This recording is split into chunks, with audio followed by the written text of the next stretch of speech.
Bismillahirrahmanirrahim. Assalamualaikum warahmatullahi wabarakatuh. Selamat pagi semuanya. Alhamdulillah hari ini ketemu lagi dengan pelajaran IPS. Kali ini kita akan membahas tentang redistribusi pendapatan nasional. Istilah yang cukup asing bagi kita, namun kita akan mempelajarinya, kemudian insya Allah akan memahaminya. Sebelum kita mulai pembelajaran kita hari ini, kita awali dulu pertemuan kita hari ini dengan bacaan basmalah. Bismillahirrahmanirrahim.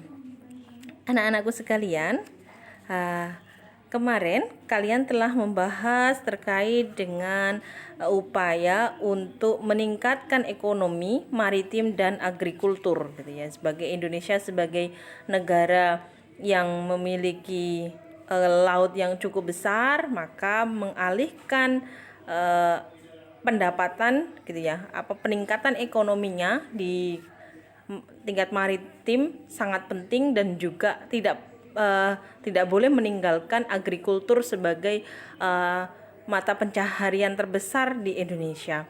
Nah, hari ini kita akan membahas itu, gitu ya. Nah, kalian bisa lihat di sini apa yang tampak dalam gambar itu. Silahkan diamati. Ya, ada gedung-gedung bertingkat yang cukup tinggi. Namun di balik gedung-gedung itu, atau bahkan di seberang jalan gedung-gedung yang bertingkat-tingkat itu, ada gubuk-gubuk reot yang dihuni oleh masyarakat miskin. Nah, ini kita sebut sebagai kesenjangan sosial. Nah, ketika kita berkeinginan, gitu ya, tujuan dari usaha bidang ekonomi adalah muaranya adalah menyejahterakan masyarakat secara adil dan merata, namun nyatanya belum dirasakan dengan baik, sehingga terjadilah yang namanya kesenjangan sosial di sini. Nah, karena ada kesenjangan inilah, maka dibutuhkan upaya untuk mendistribusikan kembali pendapatan nasional. Jadi Indonesia itu punya pendapatan, masyarakatnya punya pendapatan masing-masing. Nah, bagaimana untuk diratakan agar yang kaya tidak terlampau kaya dan yang miskin tidak semakin miskin, maka harus ada jembatan. Nah, ini kita kemudian melakukan redistribusi. Nah, apa sih sebenarnya pengertian dari redistribusi pendapatan? Redistribusi pendapatan adalah pendistribusian kembali pendapatan masyarakat kelompok kaya kepada masyarakat kelompok miskin, baik berasal dari pajak ataupun pungutan-pungutan lain. Jadi diratakan, gitu ya. Nah, agar yang tadi, yang kaya tidak semakin kaya, yang miskin tidak semakin miskin, harus saling berbagi, gitu ya. Nah, itu nanti bentuknya bisa melalui pajak maupun pungutan-pungutan lain. Redistribusi pendapatan nasional sebagai bentuk jaminan sosial. Nah, bentuk redistribusi pendapatan ada dua. Yang pertama adalah redistribusi vertikal, di mana redistribusi vertikal ini menunjuk pada transfer uang dari atau kekayaan dari orang kaya ke orang miskin, gitu ya. Jadi mungkin ini dari pajak, gitu kan, atau bagi-bagi, gitu ya. Kalau dalam Islam itu dikenal dengan zakat, gitu kan. Semakin banyak kekayaan orang itu, maka zakatnya akan semakin besar, gitu ya. Zakat malnya, gitu ya. Zakat malnya akan semakin besar. Nah, sehingga kalau dalam Islam itu sangat jelas bagaimana pendapatan setiap orang dengan kekayaan masing-masing itu akan didistribusikan juga kepada orang lain yang berhak mendapatkannya.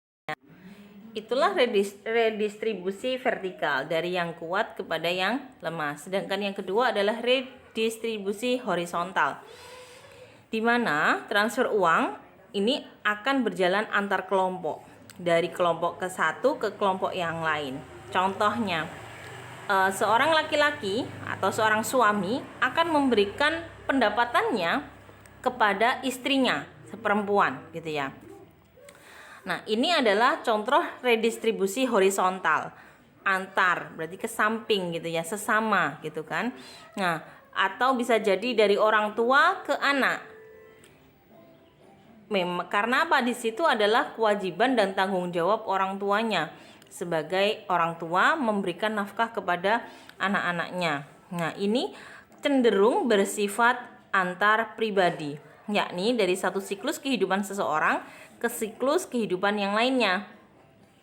Jaminan sosial pada hakikatnya merupakan dukungan finansial yang diberikan kepada anak-anak yang kelak membayarnya manakala sudah dewasa, yang diberikan kepada orang yang sakit yang membayarkan manakala sehat, atau yang diberikan kepada para pensiunan setelah mereka bayar pada saat mereka masih bekerja.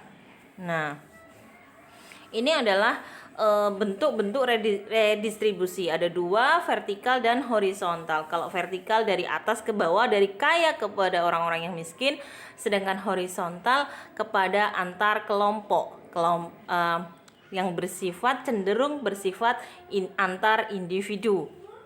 Tadi contohnya dari seorang suami kepada seorang istri, dari orang tua kepada anak, dan lain sebagainya. Itu adalah bentuk redistribusi pendapatan. Selanjutnya adalah program redistribusi untuk pemerataan. Nah, ada beberapa program yang memang dilakukan dalam rangka mewujudkan program redistribusi pendapatan di Indonesia. Untuk mendapatkan pemerataan pembangunan, pemerintah telah melakukan beberapa strategi, antara lain: 1. Membuat program pemberian jaminan akses kebutuhan dasar bagi rakyat bawah. Yang kedua, program kredit lunak dan penjamin kredit berbasis komunitas. 3. Pengembangan usaha atau industri kecil. 4. Pemerintah bekerja sama dengan swasta lokal atau asing untuk menjalankan program CRS atau Corporate Social Responsibility, di mana tujuannya adalah untuk membantu swasta-swasta lokal, rakyat gitu ya, secara umum, dengan bekerja sama dengan swasta lokal atau orang-orang asing. Yang kelima, pemerintah konsisten dalam mewujudkan kebijakan penegakan hukum dan keadilan ekonomi. Setidaknya ada 5 itu upaya yang bisa dilakukan oleh pemerintahan untuk melakukan redistribusi pendapatan nasional agar lebih merata. Nah, ada beberapa praktik yang dilakukan sebagai alternatif praktik redistribusi pendapatan. Yang pertama adalah subsidi. Pemerintah berupaya untuk mendorong usaha kecil dan menengah agar tetap hidup dan memiliki daya saing. Maka dari itu, pemerintah memberikan subsidi baik berupa potongan harga ataupun memberikan tambahan modal kepada produsen. Yang kedua adalah pengenaan pajak. Selain pemberian subsidi, cara lain yang digunakan pemerintah untuk mendistribusikan pajak. Terdapat banyak jenis pajak di Indonesia, antara lain pajak penghasilan, pajak kendaraan bermotor, pajak terhadap barang mewah, dan sebagainya. Contohnya, seseorang yang membeli mobil mewah dari luar negeri akan dikenakan pajak sebesar 10% dari harga barang mewah tersebut. Jika mobilnya seharga 1 miliar, maka 10% dari 1 miliar itu akan dibayarkan oleh orang yang membeli mobil mewah tadi. Sedangkan pajak penghasilan adalah pajak yang dibayarkan oleh seseorang yang sudah berpenghasilan dengan batas minimum penghasilan sebesar angka yang telah ditentukan pemerintah. Kemudian contoh lain yang ini dekat dengan orang tua kalian, mungkin kalian bisa tanyakan tentang pajak kendaraan bermotor. Biasanya satu paket dengan perpanjangan masa berlaku STNK. Nah gini ya, setiap tahun itu orang tua kalian akan dikenakan pajak kendaraan bermotor, baik mobil maupun motor. Gitu ya. Nanti akan dikenai setiap tahunnya sekian gitu ya, untuk dibayarkan kepada pemerintah sebagai bentuk redistribusi pendapatan nasional gitu ya, bahwa orang-orang yang mampu membeli motor maka akan dikenai pajak oleh pemerintah. Nah, kemudian akan digunakan sebagai pendapatan nasional. Nah, sekian dan terima kasih anak-anak. Pembahasan kita cukup sampai di sini. Di semester ini kita sudah selesai. Kalian akan menghadapi ujian akhir semester pada tanggal 14 nanti. Nah, kalian bisa gunakan waktu kalian dengan baik waktu belajar. Kalian habis ini akan kembali ke pondok dan kemudian melakukan karantina. Dan di sana kalian bisa belajar lebih banyak untuk bisa belajar. Insya Allah nanti akan diberikan kisi-kisi oleh Ustazah. Akan saya berikan ketika kalian sudah ada di pondok.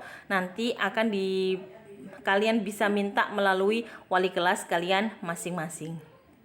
Demikian anak-anakku, prestasi adalah hadiah dari kerja keras yang telah kalian lalui. Nah, ini ada quote yang paling mengena di hati saya dan saya sangat suka dengan quote ini untuk menyemangati saya.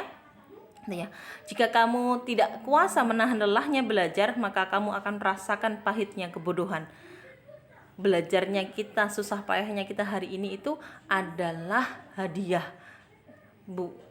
nanti ketika kita berprestasi. Demikian, ihdinas siratal mustaqim. Wassalamualaikum warahmatullahi wabarakatuh.